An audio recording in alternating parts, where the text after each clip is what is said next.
Although we may have the face of a 14th century French crossbowman from the 100 Years' War, Tom Aspinall is built differently. At UFC London on Saturday, he sparked Marcin Tybura out within 73 seconds, Marcin not even landing a single punch. Which is no joke, as Tybura has won 7 of his last 8 fights, so he is far from the washed-up journeyman some people seem to be labelling him as. Aspinall looked loose and nimble like a fox, coming straight out the gate, throwing some kicks, just to make the statement to the doubters that his knee is fully recovered since his ACL tear last fight versus Curtis Blades. Although the 7-foot Boban-ass looking security guard makes him look like a child, Aspinall is actually a big boy, standing at 6'5". They should put small security guards in there to make the big guys look bigger. I always find it funny when the fighters are just behemoths next to the security on the walkout. 10,000 soft guys to make the tough guys look tougher. So although he is a massive brick shithouse of a man, don't be fooled, the bloke is one technical brute. And he's been taking training seriously, bringing big geezers into his training camp, cutting out alcohol and distractions. I think that means coke and bitches, not sure. Having the agility and speed and footwork of a lightweight fighter, his ability to end fights in different ways through skilled grappling, being a black belt in jiu-jitsu, as well as his KO power, he is the most well-rounded heavyweight with a varied toolkit. And he's injecting some life into the stale heavyweight division in the UFC, which has struggled in recent years. And with the loss of Francis Ngannou to the PFL, it's meant a huge loss in the heavyweight exhibition fight between him and Jones. See, there are a lot of chubby butterbean-ass heavyweights with the physique of Arnold Schwarzenegger 3 months post-mortem that are slow and sluggish and rely on their power to win fights. But Aspinall is a different animal, with a fight IQ that makes the rest of these heavies look like Cletus compared to his Einstein. Throwing feints, putting Tybura on the back foot and setting up those power punches, following his elbow combo through the guard, his footwork is pristine and the best at heavyweight bar none. In my opinion, Aspinall versus Jones is way more interesting than Jones versus Ngannou anyway, as Aspinall poses a much greater well-rounded challenge for Jones. Looking at the heavyweight top 5 rankings right now, Aspinall absolutely bends them all over and violates them, judging by his performance on Saturday. Maybe Pavlovich can pose a threat to Aspinall, which would definitely degrade any chance Aspinall has against Jones, of course, but Pavlovich is likely just too slow for Aspinall as well.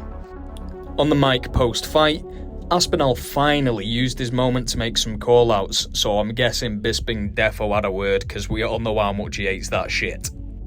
Telling Bisping he wants the winner of Spivak versus Gan at UFC Paris, and then to go on to fight the GOAT himself, Mr. Johnny Bones Jones.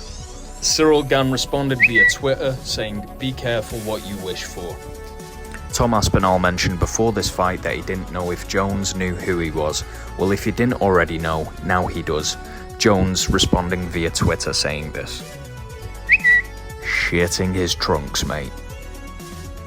Jones struggles against Aspinall. He can't just wrestle fuck Aspinall like he did with Gan, as unlike a lot of heavyweights, Aspinall is great on the ground. So it's likely that he would have to stand with Aspinall, and I'm not sure how that goes for Jones. Aspinall's speed is so insane, he's so big, has such incredible power, he's just a new challenge for Jones. Now, I don't want to get too far ahead of myself. We can't necessarily go from Aspinall beating Tybura to confirming that he will beat Jones. Jones is different, John Jones is the GOAT. He's the GOAT.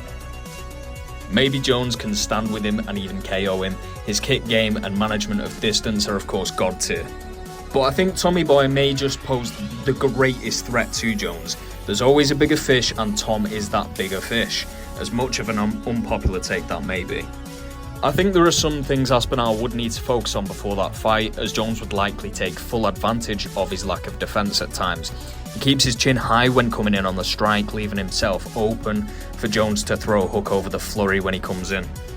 However, Jones did say that his fight with Stipe Miocic in November will be his retirement fight, which if that is the case, then we can't fully respect him as a heavyweight champion in my personal opinion.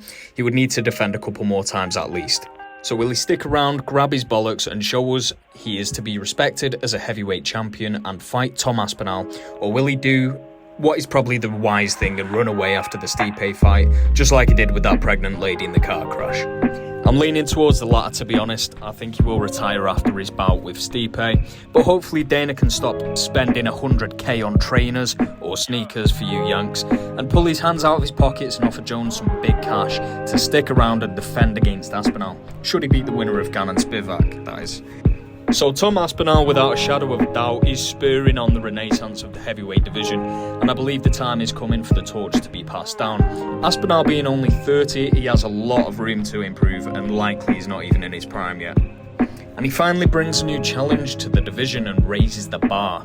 So the Jones fight is for sure what this division needs right now, especially since Jones no longer has any challengers since Francis Ngannou's gone to the PFL. So big up to my hometown geezer Aspinall. The future is looking bright for him. Hopefully he doesn't follow the UK prospect curse and get demolished and fade into obscurity like Meatball and Till. Sorry Molly, please get a jiu-jitsu coach. That was highly embarrassing.